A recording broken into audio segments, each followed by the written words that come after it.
Serangan Israel telah menewaskan lebih dari 50 warga Palestina di jalur Gaza dalam waktu kurang dari 1 hari. Sebagian besar korban berada di wilayah utara yang menjadi lokasi serangan darat selama 3 minggu terakhir. Kepala Perserikatan Bangsa-Bangsa menyebut penderitaan warga sipil di Gaza tak tertahankan.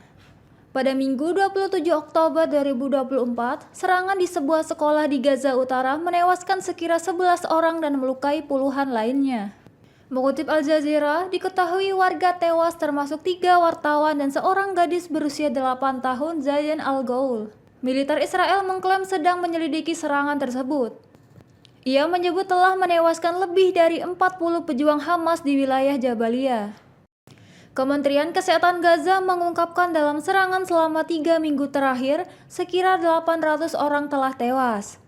Sekretaris Jenderal PBB Antonio Guterres mengungkapkan keprihatinan mendalam atas tingkat kematian dan kehancuran di Gaza Utara. Juru bicara Guterres menekankan bahwa penderitaan warga sipil Palestina di daerah tersebut sangat mengkhawatirkan. Pasukan pendudukan Israel telah melancarkan serangan terhadap kamp pengungsian Aida di Nablus, tepi barat pada Senin 28 Oktober 2024. Serangan itu menandai meningkatnya ketegangan di wilayah tersebut. Mengutip Al-Mayadin, laporan menyebutkan bahwa pasukan khusus Israel Musta'ribin menyusup ke lingkungan Al-Iyada dan mengepung sebuah rumah hunian. Saksi mata melaporkan suasana tegang saat pasukan Israel mengerahkan bala bantuan dan menempatkan tembakan jitu di atap gedung sekitar. Dalam serangan tersebut, ambulan dilaporkan ditahan dan menghambat layanan darurat di dalam kamp. Sementara itu, pejuang perlawanan di Jenin berhasil memukul mundur serangan besar-besaran dari pasukan pendudukan Israel. Brigadir Al-Quds melaporkan mereka melepaskan tembakan gencar terhadap pasukan yang maju menghentikan kemajuan Israel. Konfrontasi sengit juga terjadi di beberapa garis depan dengan penggunaan senapan mesin dan alat peledak oleh pejuang perlawanan. Pasukan Israel telah mengakhiri penggerebekan di rumah sakit Kamal Adwan di Jabalia, Gaza Utara. Militer Israel mengklaim bahwa Hamas menyembunyikan puluhan anggota teroris di lokasi tersebut dan menggunakan fasilitas medis untuk kegiatan komando. Dikutip dari The Times of Israel pada 28 Oktober, diketahui IDF melakukan evakuasi pasien dan staf sebelum menyerbu, memastikan sistem darurat tetap berfungsi. Selama operasi, ratusan warga sipil yang berlindung di rumah sakit juga dievakuasi. Diketahui, IDF mencatat sekira 40 anggota teroris ditangkap, dengan unit komando elit juga menahan puluhan lainnya. Selain itu, senjata, uang, dan dokumen milik Hamas ditemukan di lokasi. IDF melaporkan bahwa pertempuran menyebabkan kematian sekira 20 pria bersenjata di sekitar rumah sakit.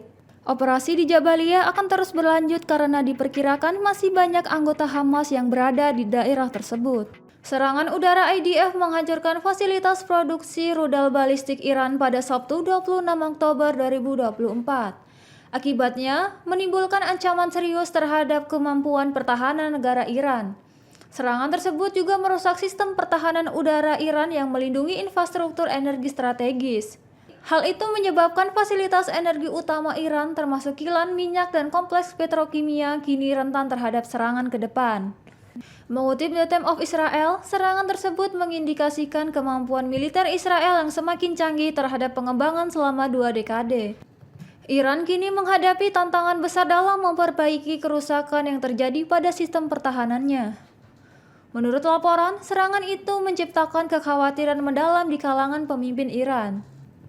Selain itu, serangan tersebut menandai peningkatan kebebasan operasi Israel dalam menargetkan situs-situs strategis Iran.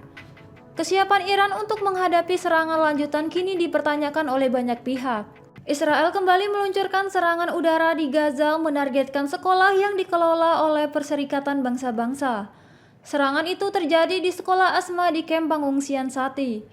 Sekolah tersebut menjadi tempat berlindung bagi warga Palestina yang mengungsi. Mengutip Al Jazeera pada 28 Oktober 2024, diketahui sekira 9 orang tewas dalam serangan itu, termasuk anak-anak dan orang tua yang tak bersalah. Tim penyelamat masih berusaha mencari korban di bawah reruntuhan. Seorang saksi mata menyebutkan insiden tersebut sebagai pembantaian. Militer Israel mengklaim bahwa target mereka adalah pejuang Hamas, namun tidak memberikan bukti konkret. Serangan itu memaksa puluhan ribu warga Palestina melarikan diri dari wilayah Gaza Utara. Pasukan pendudukan Israel terus membombardir pemukiman di Jabalia, menghancurkan seluruh wilayah. Pembunuhan massal di wilayah tersebut terus berlanjut dengan pasukan pendudukan Israel secara paksa mengevakuasi semua tempat perlindungan. Situasi di Gaza Utara semakin mengerikan di tengah genosida dan pembersihan etnis yang menargetkan warga sipil terutama anak-anak dan perempuan.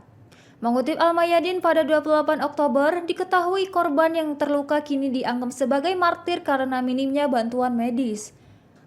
Kekerasan yang berkelanjutan menciptakan kondisi di mana tidak ada harapan bagi mereka yang terluka untuk bertahan hidup.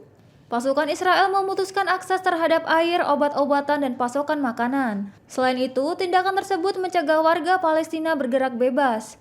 Keadaan darurat di Gaza Utara semakin memprihatinkan dan upaya penyelamatan tidak terlihat. Genosida itu telah berlangsung selama 23 hari tanpa henti.